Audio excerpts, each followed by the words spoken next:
안녕하세요. 클릭 한 번으로 세상을 읽는 SNS와 인터넷을 달군 뜨거운 이슈 클릭해입니다. 습관처럼 한 해 끝자락 새해 달력을 꺼내놓고 휴일부터 세어보게 되는데요. 특히 내년에는 법정 공휴일이 더욱 특별해집니다. 바로 법정 공휴일이 유급 휴일로 전환되기 때문인데요. 그래서 준비한 오늘의 주제 먼저 확인해 보겠습니다.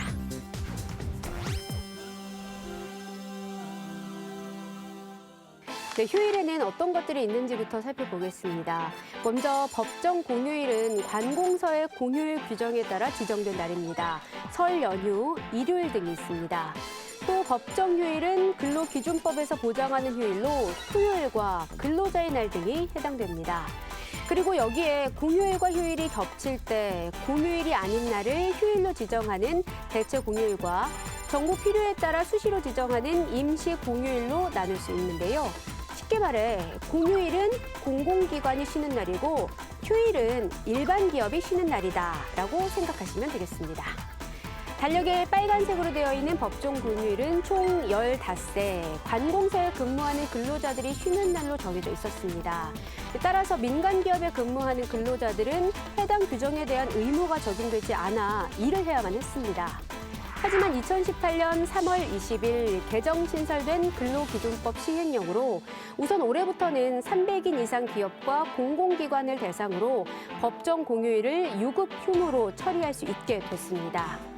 여기에 내년 1월 1일부터는 30명에서 299명의 근로자를 고용한 사업장도 적용을 받게 되는데요. 점차 혜택을 볼 수 있는 근로자들이 늘어가고 있습니다. 자, 그렇다면 만약 유급 휴일이 된 법정 공휴일에 근무를 하게 된다면 어떻게 될까요? 고용주는 근로자가 일하면 교체 휴일을 지정할 수 있습니다. 하지만 근로자 대표와 이를 사전에 합의해야 하고요. 24시간 전에는 고지를 해야 합니다. 만일 대체하지 않은 채 근무를 했다면 가산수당을 포함한 임금을 받을 수 있습니다. 가산수당이란 시간의 근로의 경우 통상임금에 더해서 지급하는 임금입니다. 연장 근로에 해당하는 시간의 근무, 야간 근무, 휴일 근로 등에 포함되고요. 가산수당은 통상임금의 10% 이상을 줘야 합니다. 하지만 다른 날 휴일 대체 근무를 했다면 가산수당을 받을 수 없다는 점 기억하세요. 여기서 잠깐. 이렇게 법정 공휴일이 유급휴일로 적용되면 기업은 직원들이 근무를 하지 않더라도 급여를 지급해야 합니다. 걱정부터 앞서는 기업들 있겠죠. 이를 위한 지원책도 준비돼 있습니다. 먼저 공모형 고용 장려금과 스마트 공장 보급 사업 등에서 지원 대상을 선정할 때 가점을 받을 수 있습니다.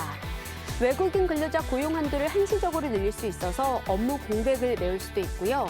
희망하면 근로조건 자율 개선 지원 사업에 참여할 수 있도록 3년간 정기 근로감독도 면제받을 수 있습니다.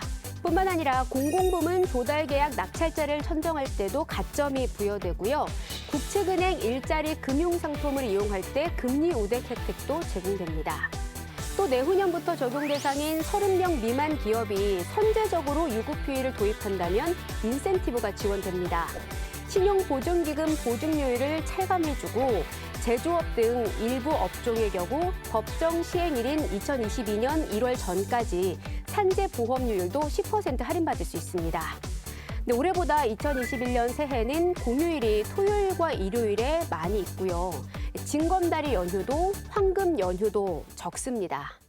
하지만 내년부터 더 확대되는 쉴 권리, 유급휴일이 적용되는 만큼 보다 여유 있는 휴일을 보낼 수 있지 않을까요?